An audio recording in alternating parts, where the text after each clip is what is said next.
King Solomon is an intriguing figure because the Bible makes so many claims about him, controlling vast amounts of territory.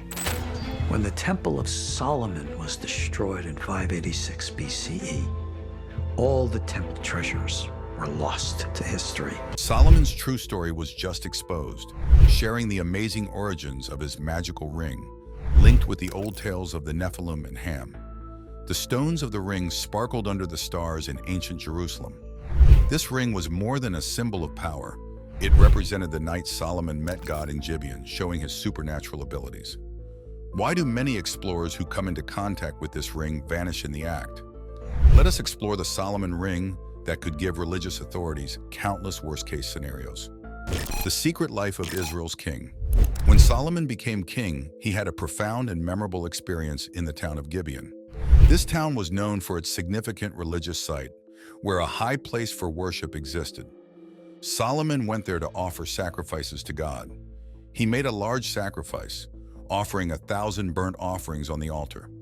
This act of devotion showed his deep faith and commitment to God. That night, after making the offerings, Solomon had a dream where he encountered God.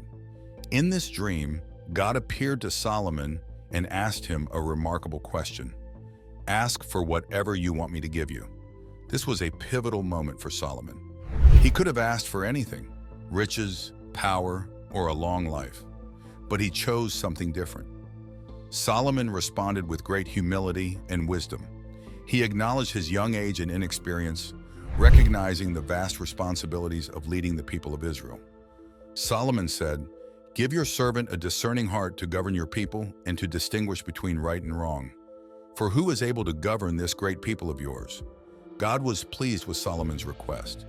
Because Solomon asked for wisdom instead of selfish desires like wealth, honor, or the death of his enemies, God granted him an exceptionally wise and discerning heart. In addition to wisdom, God also promised Solomon riches, honor, and a long life, as long as he remained faithful and obedient to God's commands. This encounter in Gibeon highlighted Solomon's deep values and priorities. His choice for wisdom over material wealth reflected the values of his ancestors, like Abraham and Moses, who also valued spiritual growth and righteousness. Abraham, known as the father of faith, trusted in God's promises and sought a relationship with him over material possessions. Moses, the great leader and prophet, chose to follow God's calling to lead the Israelites out of Egypt, valuing God's mission over personal gain.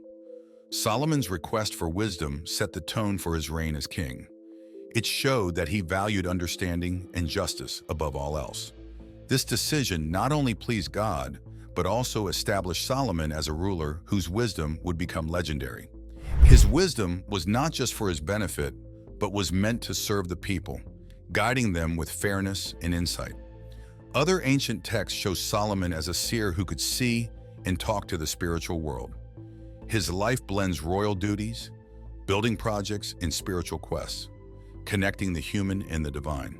His legacy combines political skill and mystical insight, showing Solomon as a key figure linking human experiences with spiritual realities. His life reflects the balance between our daily lives and spiritual pursuits. Through his story, Solomon shows the lasting importance of balancing our material needs with our spiritual desires, a concept that still resonates today. Solomon's wisdom seems to come from both divine guidance and hidden knowledge. The Talmud says he could understand the languages of birds and animals. Origen points out that Solomon was more than just a king. He was a sage, a magician, and an early theologian.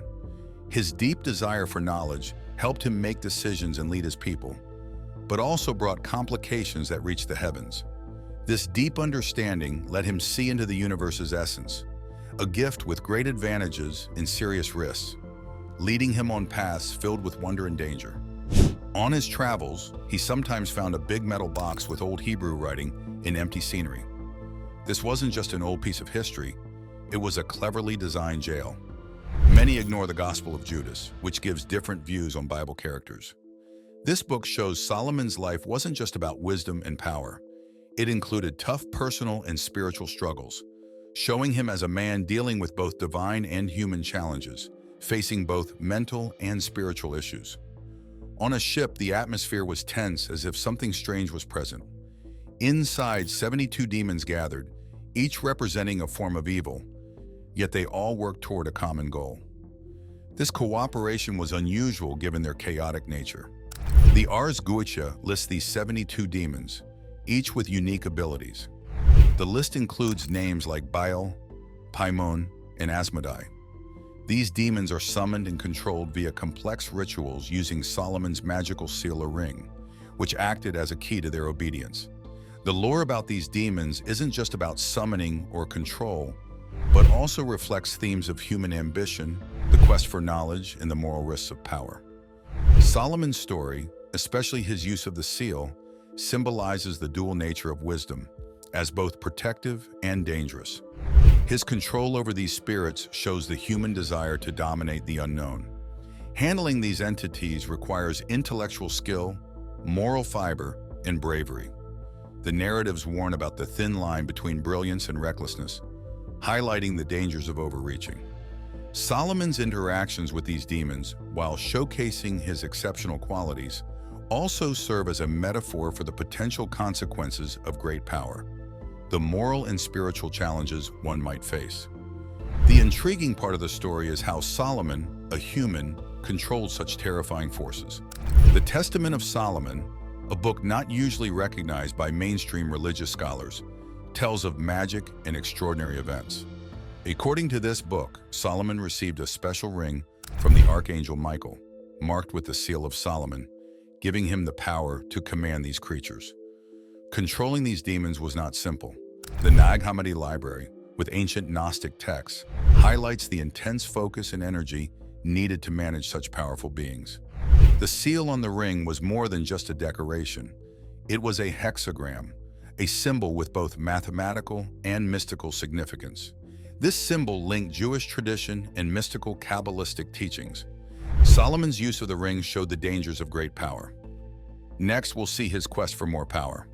The temple built on shadows. The symbol known as the Seal of Solomon is deeply rooted in history, mysticism, and culture. This symbol, often depicted as a hexagram, a six-pointed star, is said to have given King Solomon the power to control demons, spirits, and animals, and to influence both the natural and supernatural realms.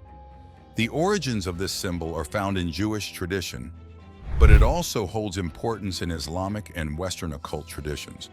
The hexagram represents the harmony of opposites, earth and heaven, male and female, material and spiritual.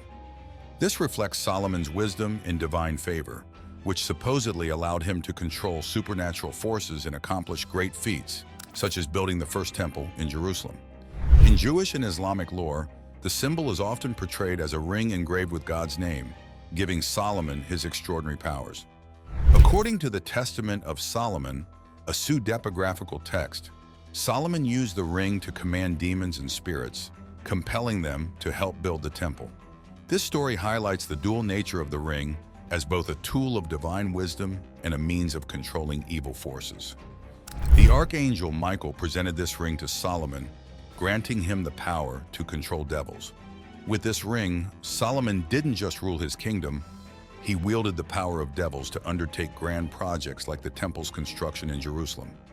The power imbued in the ring highlights Solomon's control over both the natural and supernatural realms, emphasizing his unique position as both a king and a master of the arcane.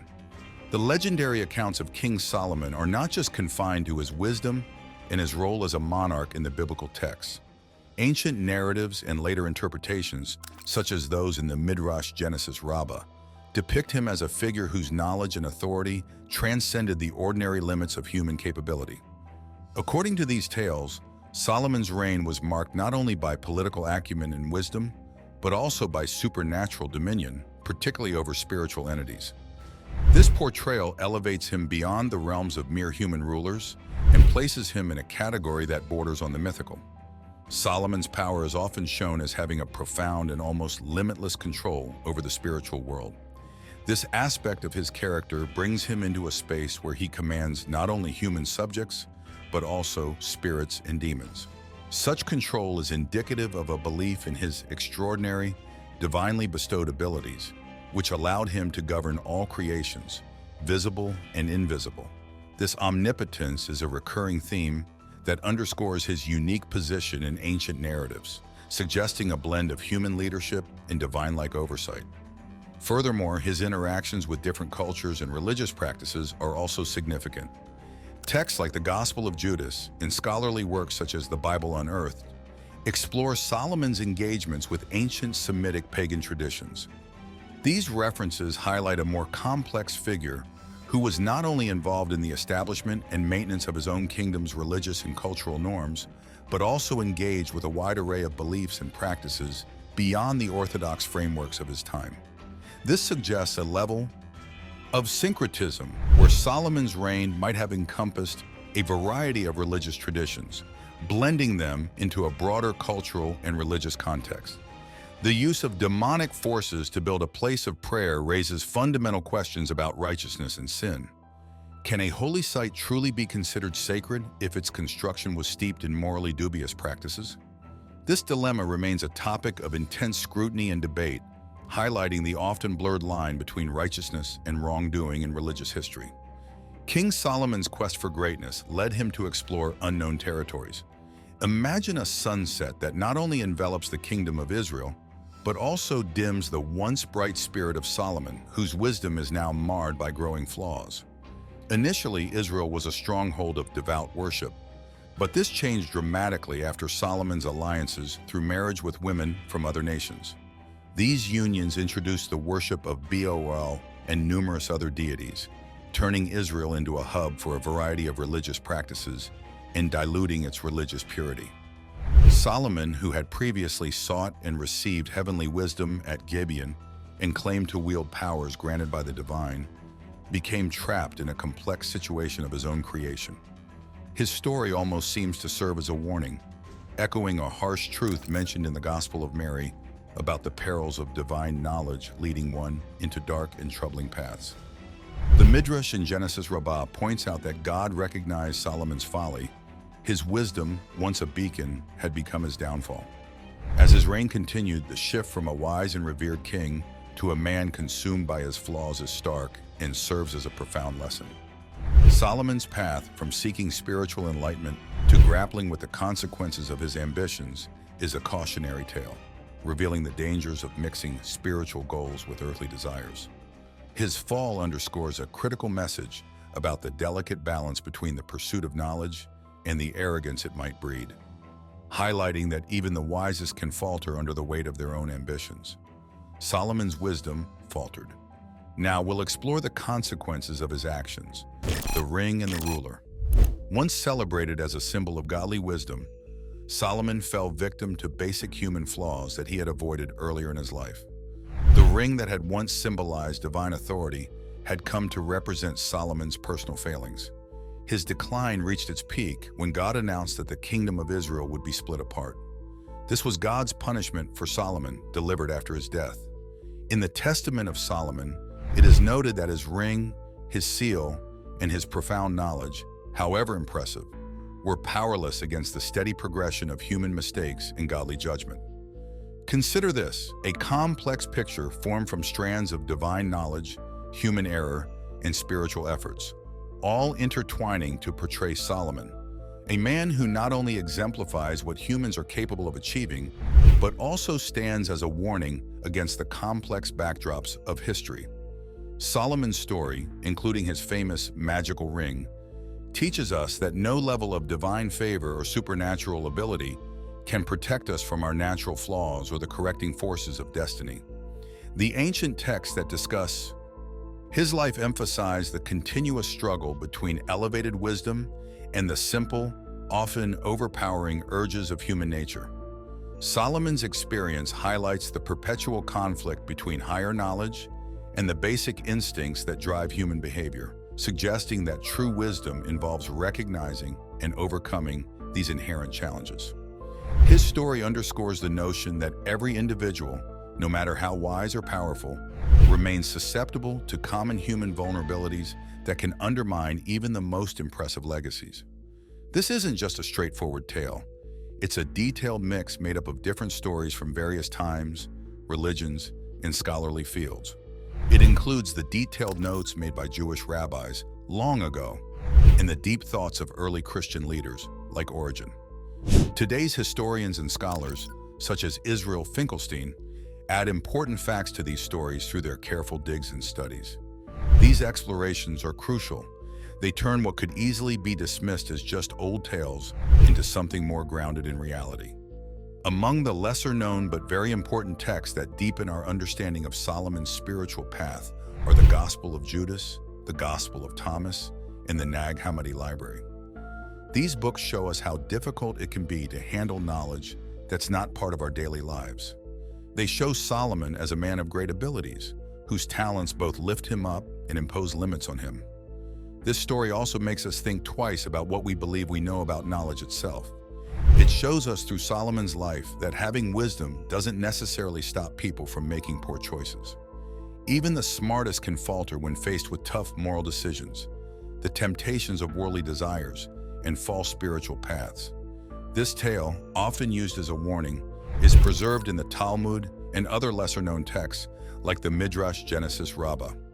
These writings remind us constantly of the pitfalls that even extensive knowledge cannot help us avoid. His life is a classic demonstration of the splendid and risky aspects of heavenly gifts. This story winds through the passages of time and touches most deeply when contemplated in moments of quiet reflection. Imagine a primitive world, devoid of the common conveniences we now take for granted. A place populated with both myths and tangible elements, where deities roam the earth. The Nephilim, massive beings born of celestial beings and human women, first appeared. For many years, those who study history, philosophy, and old texts have wrestled with understanding these giant figures from our past. Researchers and thinkers have debated whether these giants were wiped out by a massive flood, or if some trace of them remains with us today. We delve into the complex history of the Nephilim and examine their influence on human events, drawing from both ancient writings and recent academic studies. Envision an Earth vibrant and youthful, with skies untouched by pollution and oceans crystal clear, flowing unpolluted. In this pristine environment, incredible beings make their presence known. These are the Nephilim. Grasping the complexity of their path from the heavens is rarely straightforward. Once celebrated as a symbol of godly wisdom, Solomon fell victim to basic human flaws that he had avoided earlier in his life. The Gospel of Mary, a Gnostic text discovered in the late 19th century, remains one of the most intriguing and enigmatic writings outside of the canonical Christian scriptures. This gospel, attributed to Mary Magdalene, provides a unique perspective on the teachings and spiritual insights of Jesus, emphasizing knowledge and inner wisdom over the traditional narratives found in the canonical Gospels. Its content, particularly its exploration of heavenly beings and their involvement in human affairs, offers a profound look at early Christian thought and the diversity of beliefs that existed among early followers of Jesus. Unlike the canonical Gospels, the Gospel does not focus on the life and ministry of Jesus, but rather on his teachings and the spiritual enlightenment of his followers, specifically Mary Magdalene. The text is fragmentary. Only 3 partial manuscripts have been discovered, the most complete being the Berlin Codex, purchased in Cairo in 1896. Despite its incomplete state, the Gospel of Mary provides significant insights into Gnostic beliefs, particularly regarding the soul's path and the role of spiritual knowledge. The text delves into complex spiritual hierarchies and ethical debates among heavenly beings. It portrays a cosmology where angels and other celestial beings play active roles in the governance of the universe and the moral guidance of humanity. These beings, often referred to as sons of God in Gnostic texts, are depicted as having differing opinions on the nature of humans. Some argue in favor of humanity's innate goodness and potential for spiritual evolution, while others believe in an intrinsic predisposition towards sin and materialism. This dichotomy reflects the Gnostic belief in a spiritual struggle between light and darkness, knowledge, gnosis, and ignorance. The Gospel of Mary suggests that this conflict extends beyond the human realm into the celestial, where beings of higher spiritual orders debate and determine the ethical paths that humanity might follow.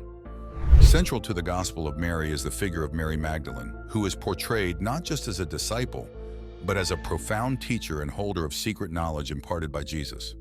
The text elevates her above the male disciples, presenting her as understanding Jesus' teachings more deeply, a point that often leads to tension and conflict within the group of Jesus' followers. This portrayal challenges the traditional patriarchal structures of early Christian communities by suggesting a model of spiritual authority and wisdom that is based on direct experience and inner enlightenment rather than hierarchical position. The exploration of these themes in the Gospel of Mary invites us to reconsider not only the historical role of figures like Mary Magdalene, but also the broader implications of such narratives on our understanding of history and humanity. By presenting alternative viewpoints on divine interaction and moral guidance, the Gospel of Mary encourages a reflection on the nature of evil, the potential for human redemption, and the dynamic between free will and divine intervention. Moreover, the text challenges the conventional religious narratives that have often dominated Christian thought, offering a more mystical and introspective approach to understanding the divine. It suggests that true understanding comes from within, through a personal path of spiritual discovery and enlightenment. Today, the Gospel of Mary continues to be a subject of fascination and study among theologians, historians, and lay enthusiasts alike. Its emphasis on inner wisdom and the empowerment of marginalized voices resonates with contemporary spiritual and social movements. The Gospel's portrayal of Mary Magdalene and its teachings on spiritual equality provide a valuable resource for discussions on gender and leadership within religious contexts. Angels left their sacred places, sharing forbidden knowledge. Let's see what happens next. The rise and fall of the Nephilim. These angels left their sacred positions and divine separation to connect with human women. This union was not just about forming relationships, but also about transferring extraordinary knowledge. According to the Gospel of Thomas, these angels taught their enormous children, known as the Nephilim, about sophisticated topics that were too complex for most people at that time. They shared insights into arts, sciences, and the universe's workings that were not meant to be known by humans. This knowledge transfer was not just educational, it disrupted the balance of the spiritual and physical worlds. It led to rapid advancements that caused major disruptions. Humans began to crave power and exhibited increased aggression. This scenario has echoes in the myths of the Titans, similar to the Nephilim, who were powerful beings eventually overthrown by their younger divine relatives, the Olympians. These stories appear in various cultures, hinting that they might represent distorted memories of actual beings who once existed. The Nephilim were known not just for their physical might, but also for their impact on society, introducing both beneficial and harmful effects. Their actions, whether positive or negative, were so significant that they led to a drastic measure from the divine, a flood intended to remove nearly all evidence of the Nephilim from Earth. These lessons explain that the Watchers were not just there to watch. They were supposed to actively help humans by teaching them and guiding their moral and intellectual development. Their role was crucial in making a connection between humans and the divine. However, their direct involvement with human beings caused problems. As they became more involved with humans, they began to adopt human behaviors and desires. This loss of their original detachment had significant consequences. They fell in love with human women, which was against their celestial rules. From these forbidden relationships came children known as the Nephilim, who inherited traits from both their heavenly fathers and human mothers. This mix brought many problems, which are discussed in other ancient writings like the Sanhedrin section of the Talmud. These texts criticize the moral decline of society, pointing to increased idol worship, mistreatment of women, and a disregard for the sacredness of life. The Nag Hammadi Library, which contains ancient Gnostic texts, offers more information about the troublesome knowledge the Watchers shared. They taught humans advanced techniques, such as how to work with metals, create beauty products, and alter natural materials. While these skills were initially seen as beneficial, they eventually led to harmful outcomes like the creation of weapons, increased vanity, and greed. It's as if by opening the door to this advanced knowledge, humanity was also exposed to greater risks and dangers. Therefore, the story of the Watchers acts as a cautionary tale about the dangers of too much involvement between divine beings. In human affairs, It shows how good intentions can lead to negative results when boundaries are crossed or sissing. The tale suggests that even beings from heaven reflect on the path of the Israelites, guided by divine presence through harsh deserts and against strong enemies, with their eyes set on a promised land described as flowing with milk and honey.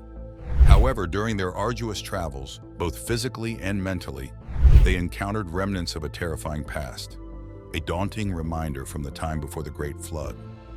Ancient texts like Genesis Rabbah deepen our understanding, revealing the intense fear the Israelites felt when they came across traces of giants whose presence was so massive that the ground itself seemed to quake. These giants, believed to be powerful enough to pluck stars from the sky, stood as insurmountable obstacles to any ordinary person. The narrative becomes even more striking with the account of Israelite spies in Canaan. These spies felt incredibly small when they saw beings that towered like the ancient pyramids of Egypt, reducing their own sense of worth to that of insects, an extreme representation of the differences between human vulnerability and the formidable nature of these Canaanite giants. These encounters stoked fear and ignited vigorous discussions among scholars and spiritual thinkers. Origen, an early Christian scholar, suggested that if these giants were indeed descendants of the Nephilim, their survival implied that some beings had miraculously escaped the devastation of the divine flood. This theory, supported by other ancient writings from the Nag Hammadi library, delves into the theological implications of such survival, hinting at overlooked divine actions and celestial errors. In the ancient land of Canaan, imagine towering figures overshadowing ordinary human life. These giants, mentioned in texts like the Epic of Gilgamesh from Mesopotamia, hint at similar beings across the Near East. This prompts questions. Were these beings the biblical Nephilim or merely related to them? Moreover, how did they survive the massive flood God sent to eliminate corruption? Many modern interpretations veer towards the sensational, driven by a contemporary interest in conspiracy theories and extraterrestrial life. Michael Heiser is a scholar who has delved deep into biblical languages and ancient Near Eastern texts. He's known for his efforts to parse the sensational from the scholarly, particularly in topics that attract widespread speculative and supernatural interpretations, such as the Nephilim. Heiser's work often revolves around understanding these ancient texts in their original context, aiming to clarify misconceptions and bring forward what the text might have meant in their time. This is particularly relevant when discussing the Nephilim, as Heiser argues against the common misconception that they were giants, suggesting instead a more nuanced interpretation based on linguistic and cultural cross-fertilization between communities in ancient times. Elaine Pagels and Bart Ehrman, on the other hand, are scholars with a focus on early Christian texts in the Nag Hammadi scriptures. Pagels is renowned for her work on the Gnostic Gospels, exploring how these texts can illuminate our understanding of early Christian beliefs that did not align with the mainstream doctrines that later dominated Christian thinking. Ehrman's work often deals with how the New Testament was formed and has changed over time, highlighting the human aspects of scripture production and the political and theological debates that influenced which texts were included or excluded from the canon. Are Ham's descendants truly shaping our modern world, or is this narrative a myth? Leave comments and subscribe to join the debate and uncover more intriguing stories.